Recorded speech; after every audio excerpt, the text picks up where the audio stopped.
আজ সিপাহীজলা জেলার বিশালগড় মহকুমার চরিলামে বিজেপি আইপিএফটি জোট সরকার কায়েম হবার পরেই সন্ত্রাসের কারণে আমাদের আরও বহু পার্টি অফিসের মতো চরিলামের অঞ্চল কমিটির অফিস বন্ধ হয়ে গিয়েছিল।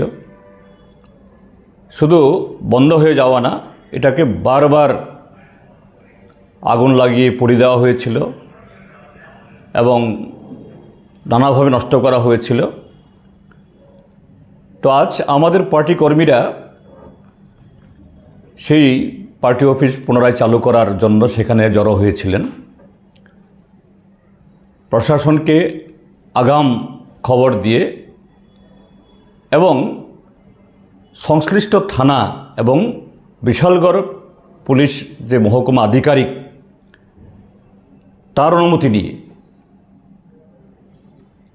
আমাদের কর্মীরা, আমাদের পার্টি রাজ্য কমিটির সদস্য, সিপাহীজলা জেলা কমিটির সম্পাদক কমরেড বানুল্লাহ শাহর নেতৃত্বে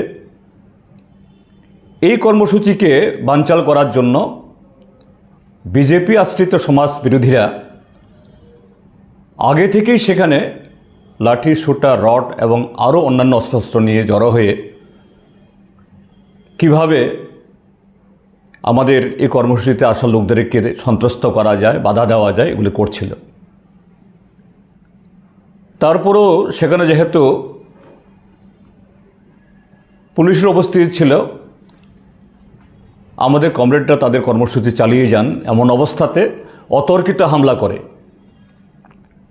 ডজন খানেক আমাদের নেতা কর্মীদেরকে আহত করে। তার মধ্য থেকে একজন আমাদের কর্মী কমরেড শহীদ মিয়া, তিনি গুরুতর আহত হয়ে জিবি হাসপাতালে আনার পথে তিনি শেষ নিঃশ্বাস ত্যাগ করে শহীদের মৃত্যুবরণ করেন।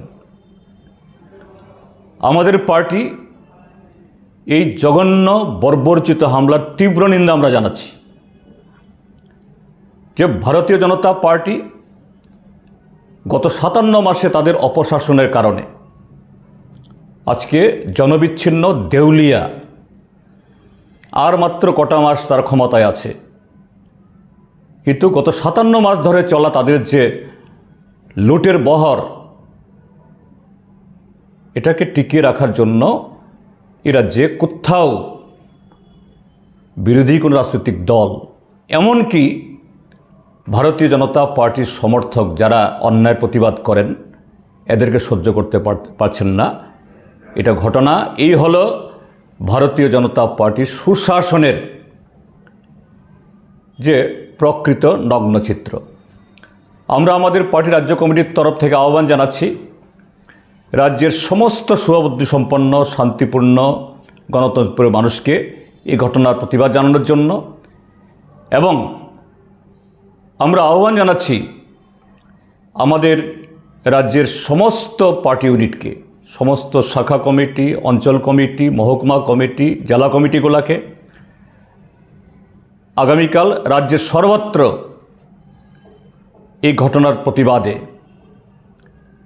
রাজ্যে আইনের শাসন প্রতিষ্ঠার দাবিতে এবং শহীদ মিয়ার খুনিদের অবিলম্বে গ্রেপ্তার করে দৃষ্টান্তপূর্ণ শাস্তি প্রদানের দাবিতে, তৎসহ আরও যে ডজনখানেক কর্মীকে যারা আহত করেছে সেই সমস্ত সমাজ বিরোধীদেরকে গ্রেপ্তার করে যেন সুবিচার প্রদান করা হয় এবং রাজ্যে গণতান্ত্রিক বাতাবরণ ফিরিয়ে নিয়ে আসার জন্য যেন পদক্ষেপ গ্রহণ করে প্রশাসনের তরফ থেকে।